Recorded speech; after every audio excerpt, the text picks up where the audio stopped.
Hello दोस्तों, आज आपको इस सेशन में देखना है कार्य, ऊर्जा एवं सामर्थ्य। तो कार्य की परिभाषा देखना है, कार्य का मात्रक, कार्य होता क्या है और ऊर्जा क्या है, ऊर्जा का कंसेप्ट क्या है, ऊर्जा की अवधारणा क्या है। इसके अलावा सामर्थ्य को देखा जाएगा, सामर्थ्य किसे कहोगे और सामर्थ्य का मात्रक, वाट किसका मात्रक है, ये सब चर्चा किया जाएगा। तो ध्यान से इस वीडियो को आप देखिए। तो आइए स्टार्ट करते हैं। सबसे पहले कार्य को समझते हैं। कार्य, वर्क, इंग्लिश में क्या बोलेंगे, वर्क। तो कार्य किसे कहोगे? किसी वस्तु में बल लगाकर बल की दिशा में किया गया विस्थापन कार्य कहलाता है। अब कोई भी वस्तु है, उसमें जब बल लगाओगे तो वो विस्थापित होगा। ये आपका बॉक्स है, जब इसमें बल लगाओगे आप बल लगाओगे तो ये क्या होगा, वस्तु विस्थापित होगा। विस्थापन का मतलब डिस्प्लेसमेंट। जब फोर्स लगाओगे तो क्या होगा, वस्तु विस्थापित होगा। और इस विस्थापन को, जब तक ये विस्थापन नहीं होगा तो साइंस की भाषा में कोई कार्य नहीं होगा। जैसे आप रेलवे के प्लेटफॉर्म या कहीं पर खड़े हो जाओ, सीट पर कोई बोझा रख लो, 20 किलो का बोझा रखकर आप खड़े रहो।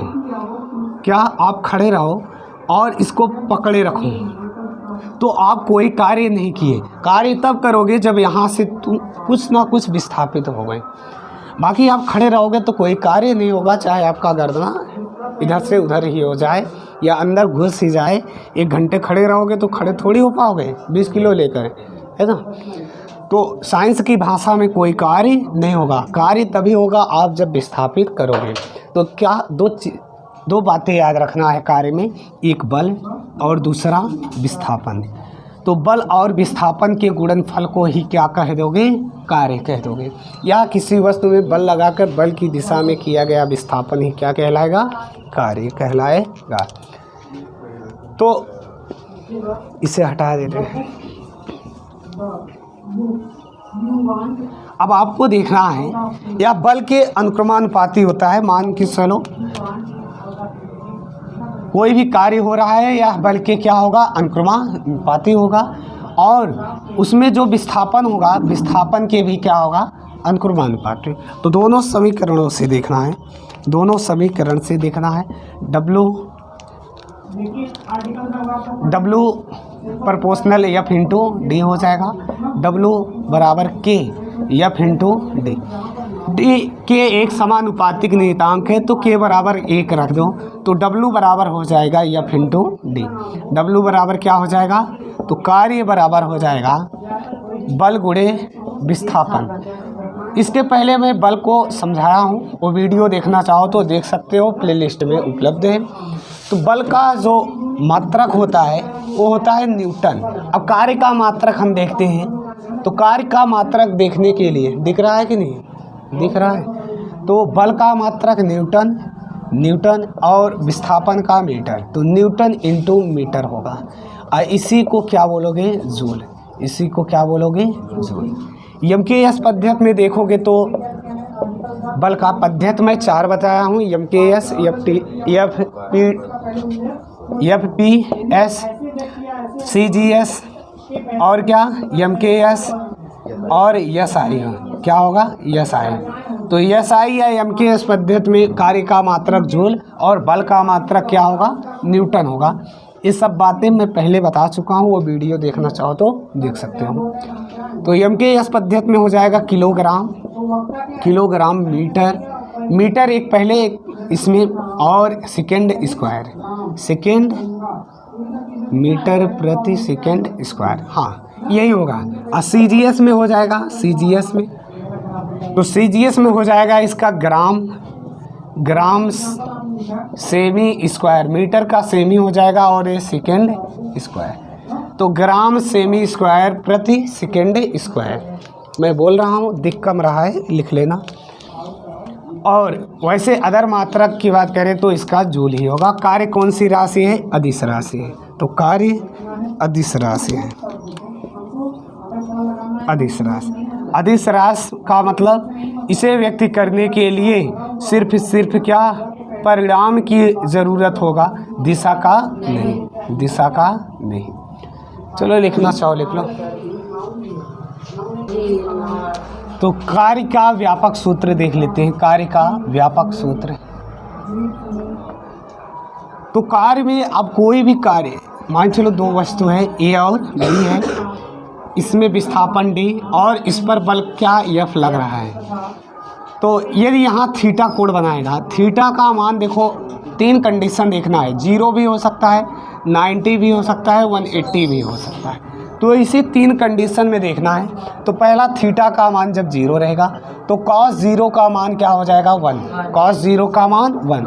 तब फार्मूला हो जाएगा W बराबर F into D cos theta, cos theta का मान 0, cos थीटा 0, तो cos 0 का मान 1 होगा।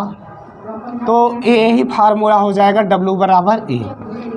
तो मतलब वस्तु ऐसे रहेंगे और इस पर 0 डिग्री का बल भी इधर लगेगा और वस्तु विस्थापित भी इधर ही होगा, ए और बी में। अब दूसरा कंडीशन देखते हैं। तो दूसरा कंडीशन होगा, ये तो पहला कंडीशन हो गया। अब दूसरा कंडीशन देखते हैं, थीटा का मान 0 नहीं 90 हो, तो cos 90 का मान होता है 0 होगा। तो लंबवत जब भी बल लगेगा तो क्या होगा 0, उस पर कार्य 0 होगा, उस पर कार्य 0 होगा। जैसे ए यहाँ बल, यहाँ इसका विस्थापन, तो यहाँ क्या होगा थीटा का मान 90 डिग्री, तो W = F into D cos 90 का मान 0, तो कार्य क्या होगा हमारा 0 होगा, कार्य हमारा क्या होगा 0 होगा। तीसरा कंडीशन देखते हैं, यदि थीटा का मान 180 डिग्री हो, 180 हो, तो cos 180 इक्वल टू हो जाएगा -1, तो W बराबर हो जाएगा -FD, मतलब कार्य क्या होगा ऋणात्मक होगा। कार्य कैसा होगा ऋणात्मक होगा। तो ऐसे ही लगेगा जैसे पहला कंडीशन बताए थे, लेकिन बल एक साइड लगेगा और विस्थापन दूसरी साइड होगा, मतलब एक दूसरे के विपरीत कार्य करेगा। तो एक कार्य का व्यापक सूत्र हो गया, पहला कंडीशन थीटा का मान जब 0 होगा, दूसरा थीटा जब 90, और जब थीटा 180 होगा। सभी में देख लीजिए, इसमें धनात्मक होगा, इसमें ऋणात्मक, और इसमें कार्य क्या होगा 0 होगा। लिखना चाहो लिख लो।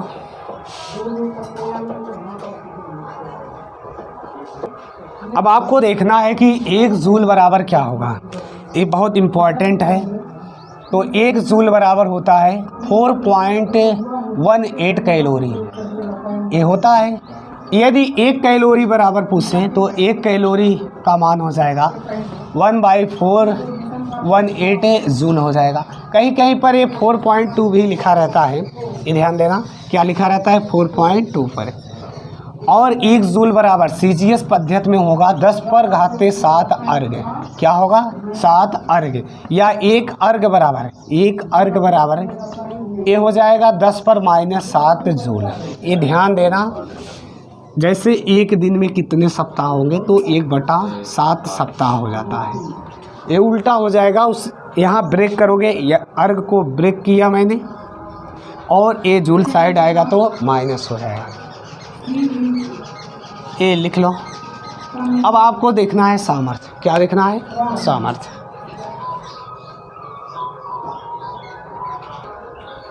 अब आपको देखना है सामर्थ्य, क्या देखना है सामर्थ्य। सामर्थ्य को पावर, शक्ति, ये सब नाम दे सकते हो। तो सामर्थ्य किसे कहोगे, या शक्ति की परिभाषा, तो कार्य करने की समय दर को, कार्य करने की समय दर को सामर्थ्य कहते हैं, सामर्थ्य। अब आपको ही बोला जाए आप कितने टाइम पढ़ सकते हो, बोलोगे 2 घंटे 3 घंटे, यही आपकी सामर्थ्य हो गया। जैसे आपको किसी खेत में बोल दिए कि इसको आपको गोड़ना है, तो क्या किए आप गोड़ रहे हो, 1 घंटा गोड़े, ये आपकी क्या है सामर्थ्य, ये आपकी क्या है सामर्थ्य। ठीक, तो सामर्थ्य बराबर होगा सामर्थ्य, कार्य बटा समय, कार्य और समय के ही अनुपात को क्या बोलोगे? सामर्थ्य। अब इसका मात्रक देखना चाहोगे तो मात्रक हो जाएगा कार्य का मात्रक जूल। कार्य या ऊष्मा कुछ भी आ जाए उसका मात्रक क्या होगा? जूल ही। कोई भी कार्य आ जाए या कोई भी ऊष्मा तो इसका मात्रक समय का सेकेंड हो जाएगा। जूल प्रति सेकेंड क्या होगा? सेकेंड। जूल प्रति सेकेंड को ही वाट बोलते हो। क्या बोलते हो? वाट। अब वाट को याद कैसे करोगे? मैं बल का न्यूटन, कार्य का जूल और सामर्थ्य का क्या? वाट। तो वाट को याद कैसे करोगे? ऐसे कि जिसके पास पावर या शक्ति रहता है वही क्या करता है? हमारे जीवन में वाट लगाता है। वही तो वाट लगाएगा जो जिसके पास क्या हो? पावर हो या शक्ति हो या जिसके पास सामर्थ्य हो वही क्या लगाएगा? वाट। अब बल का न्यूटन, बल का न्यूटन। जो बल का फार्मूला प्राप्त होता है वो किस न्यूटन के किस फार्मूले से, किस नियम से? दूसरे नियम से। न्यूटन ने 3 नियम लिए थे। पहला था जड़त्व का नियम, दूसरा संवेग का नियम और तीसरा क्रिया और प्रतिक्रिया का नियम। ये सब बातें आपको बताया गया है, वीडियो है, देखना चाहो तो देख सकते हो। अब कार्य अभी मैंने बताया, कार्य का मात्रक क्या होगा? जूल होगा। कार्य का मात्रक जूल होगा। तो ये सामर्थ्य का हो गया। यदि इसको MKS पद्धति में देखना चाहोगे तो ये हो जाएगा किलोग्राम मीटर स्क्वायर प्रति सेकेंड क्यूब, प्रति सेकेंड क्यूब। और CGS में देखना चाहोगे तो ग्राम सेमी स्क्वायर प्रति सेकेंड क्यूब, प्रति सेकेंड क्यूब। मुझे विश्वास है आपको याद रहेगा, याद रहेगा। अब इसके अन्य कुछ मात्रक देख लेते हैं। सामर्थ्य की वैल्यू क्या होता है? लिखना चाहो लिख लो। अब आपको देखना है 1 किलोवाट, 1 किलोवाट। तो 1 किलोवाट बराबर 1000 वाट। कितना वाट? 1000 वाट। 1000 वाट को 10 पर 3 वाट लिख सकते हो। ये 3 कैसे लिखते हो? जब भी दशमलव, सभी अंक के बाद क्या होता है? डेसिमल होता है। कोटिमान में पढ़ाया गया है। दशमलव को राइट से लेफ्ट साइड, राइट से लेफ्ट साइड लाओगे तो प्लस होगा। लेफ्ट से डेसिमल को राइट ले जाओगे तो ये क्या होगा? माइनस होगा। क्या होगा? माइनस। ऐसे याद कर सकते हो। दाहिने हाथ से जो कार्य करोगे वो क्या होगा? शुभ, मतलब प्लस होगा। तो 1000 में देखो क्या है? यहाँ दशमलव था, दिख नहीं रहा था। अब इसको मैं दिखा दिया तो ये 10 पर क्या होगा? 1 2 3। इसी प्रकार ऐसे यदि ऐसे लिख दें तो इसको 2 गुणे क्या? 1 2 3 4। तो 10 पर 4 लिख सकते हो। और माइनस कैसे होगा? माइनस जैसे ये है तो इसको 1 गुणे 1 2 3, ये 4 अंक लाए तो ये -4 हो जाएगा। माइनस क्या हो जाएगा? 4। चलो इसे हटाते हैं। उसके बाद अब 1 मेगावाट बराबर है, 1 मेगावाट बराबर 10 पर 6 वाट हो जाएगा। 1 अश्व शक्ति बराबर है, 1 अश्व शक्ति बराबर, तो 1 अश्व शक्ति बराबर 746 वाट हो जाएगा। ये बहुत इम्पोर्टेंट है। या 1 वाट में कितने ESP होते हैं? तो 1/746। ये ध्यान देना क्योंकि एग्ज़ाम में अब यही पूछ लेता है। उल्टा जब पूछेगा तो आप फंस जाओगे। जब पूछेगा 1 वाट में कितने अश्व शक्ति होते हैं तो आप गलती करके आ जाओगे, 746 लिख कर आओगे। 1 मैट्रिक अश्व शक्ति बराबर, मैट्रिक अश्व शक्ति बराबर, तो ये हो जाएगा 735 वाट। कितना? 735 वाट। लिखना चाहो लिख लो। ये क्या है? सामर्थ्य के बड़े मात्रक हैं, बड़े मान हैं और मात्रक हैं। Kilowatt, megawatt, kilowatt, megawatt. अब आपको देखना है कार्य के अन्य मात्रक, कार्य के अन्य मात्रक। तो अन्य मात्रक में आपको देखना है 1 वाट घंटा बराबर है, 1 वाट घंटा बराबर, तो 1 वाट में 1 वाट ही होगा। 1 घंटा में कितना मिनट होगा? कितना सेकंड होगा? 60 गुणे 60। ये वाट घंटा, वाट घंटा हो जाएगा। या इसको जूल लिखोगे। क्या लिखोगे? जूल। तो ये आ जाएगा 3600 जूल। कितना जूल? 3600 जूल। अब दूसरा आपको देखना है 1 किलोवाट। 1 किलोवाट घंटा बराबर 1 किलोवाट घंटा बराबर 1 किलोवाट में हो जाएगा 1000 वाट अगुड़े 3600 सेकेंड। कितना? 3600 सेकेंड। इसी को जूल में लिख दो। अब इसे लिखना चाहोगे तो 3600 गुणे 10 पर 3 जूल। और भी सरल करना चाहोगे, दिख रहा है कि नहीं दिख रहा है? 3.6 इंटू 10 पर 3 और 10 पर 3 जूल है।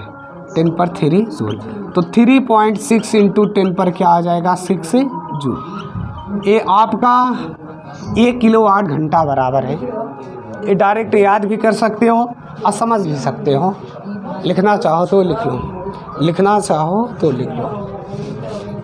और घरों में जो प्रयुक्त होता है तो किलोवाट घंटा ही होता है, किलोवाट घंटा ही होता है। अब घरों में प्रयुक्त जिसको यूनिट बोलते हो, तो यूनिटों की संख्या बराबर क्या हो जाएगा? वाट इंटू घंटा इंटू दिन, अब बटा में क्या हो जाएगा? 1000। आप यूनिट की संख्या निकाल सकते हो जो आपके घरों में प्रयुक्त होता है। लाइट उसका यूनिट, जैसे मान चलो 100 वाट का बल्ब 10 घंटे चला दिए तो 1 यूनिट हो जाएगा। 100 वाट का बल्ब 10 घंटे आप चला दिए तो 1 यूनिट हो जाएगा। यूनिटों की संख्या ऐसे निकाल सकते हो। 10 वाट का एक बल्ब होगा, कितने टाइम? 10 घंटे आप चला दोगे तो 1 यूनिट हमारा बन जाएगा। अब 1 यूनिट का जो भी बिल आता है, हाँ 2 रुपये 3 रुपये जो भी 2.5 ऐसे करके, तो लिखना चाहो लिख लो। अब आपको ऊर्जा देखना है, एनर्जी देखना है, ऊर्जा। इसके पहले आप वर्क देखें और पावर देखें। अब ऊर्जा देखना है तो ऊर्जा भी एक प्रकार का क्या है? एक कार्य जैसा ही है। इसका भी मात्रक क्या होगा? जूल होता है।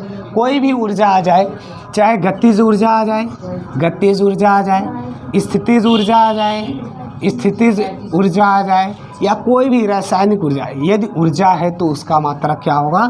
जूल होगा। तो गतिज ऊर्जा का फार्मूला 1/2 mv², और स्थितिज ऊर्जा का mgh हो जाएगा।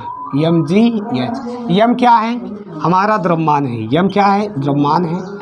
और जी क्या है? गुरुत्वीय त्वरण है, जिसका मान 9.8 मीटर प्रति सेकेंड स्क्वायर। एच हमारा ऊंचाई है। एच क्या है? ऊंचाई है। इसमें भी क्या है? वेग है। अंतिम वेग या वेग, सिर्फ वेग लिख लो। क्या? वेलोसिटी है, वेग है। ये तो हो गया। अब इसी में आपको पढ़ना है आइंस्टीन का समीकरण। ऊर्जा का एक कंसेप्ट है। ऊर्जा को ना तो उत्पन्न किया जा सकता है और ना ही नष्ट किया जा सकता है, बल्कि एक रूप से दूसरे रूप में परिवर्तन किया जा सकता है। ऊर्जा कभी भी नष्ट, या ऊर्जा का मतलब न तो उत्पन्न की जा सकता है ना ही नष्ट, बल्कि क्या इसका रूप परिवर्तन होता है। कैसे रूप परिवर्तन समझ ही रहे हो ना। तो आइंस्टीन का समीकरण होता है E बराबर mc² होता है। क्या होता है? mc², जहाँ m क्या है? द्रव्यमान है, या और c क्या है? प्रकाश की चाल है। तो प्रकाश चाल वैसे भी देखोगे प्रकाश निर्वात में भी गमन कर सकता है, जबकि ध्वनि निर्वात में गमन नहीं कर सकता है। ध्वनि की सामान्य चाल क्या होता है? 332 मीटर प्रति सेकेंड होता है, जबकि प्रकाश की चाल 3 लाख प्रति किमी प्रति सेकेंड होता है। या इसको ऐसे भी लिख सकते हो 3 × 10⁸ मीटर प्रति सेकेंड। ये प्रकाश की चाल है। अब प्रकाश जो सूर्य से पृथ्वी तक आने में कितना समय लगता है? लगभग 500 सेकेंड, या इसको 8 मिनट 20 सेकेंड बोलते हो। और दूरी जो है लगभग वो 15 करोड़ है, 14 करोड़ 98 लाख है। इतनी दूरी में क्या 8 मिनट 20 सेकेंड लगता है। तो जो इम्पोर्टेंट हो लिख लो, गतिज ऊर्जा, स्थितिज ऊर्जा mgh, आइंस्टीन का समीकरण E बराबर mc²। ऊर्जा का मात्रक जूल, कोई भी ऊर्जा हो उसका मात्रक क्या होगा, जूल होगा। प्रकाश की चाल क्या होगा, 3 × 10⁸ मीटर प्रति सेकेंड होगा। और ये 3 लाख किमी प्रति सेकेंड भी बोल सकते हो। तो ये आपका ऊर्जा समाप्त हुआ। तो आपको देखना है ऊर्जा का रूपांतरण। ऊर्जा किस रूप में रूपांतरित होता है। जैसे आप पहला देख रहे हो, ये विद्युत बल्ब है। तो विद्युत बल्ब क्या करता है, विद्युत ऊर्जा को प्रकाश या ऊष्मा में परिवर्तित करता है। किसमें, विद्युत ऊर्जा को विद्युत ग्रहण करेगा और मुझे क्या देगा, प्रकाश भी देगा, ऊष्मा भी देता है। ऊष्मा कैसे देता है, कभी कभी आप देखिए हो बल्ब जब चलता रहता है, इसके पास गर्मी का एहसास होगा। क्या होगा, गर्मी का एहसास होगा, तो ये ऊष्मा देगा। तो विद्युत सेल ये क्या करेगा, रासायनिक ऊर्जा को प्रकाश और ऊष्मा में परिवर्तित करेगा। मोमबत्ती हमारा रासायनिक ऊर्जा को प्रकाश या ऊष्मा में कन्वर्ट कर देगा। माइक्रोफोन जो लगाते हो नहीं, माइक्रोफोन, हाँ, जो माइक्रो से बोला जाता है ना, माइक जिसको बोलते हो, मोबाइल में माइक लगा रहता है, ये नीचे माइक रहता है। कभी कभी तो दादा लोग ना यहाँ ऊपर बोलते हैं, है ना, ये मोबाइल पकड़ेंगे तो ऊपर हेलो हेलो क्या ऊपर बोलते हैं, उन्हें तो पता नहीं कि माइक यहाँ है।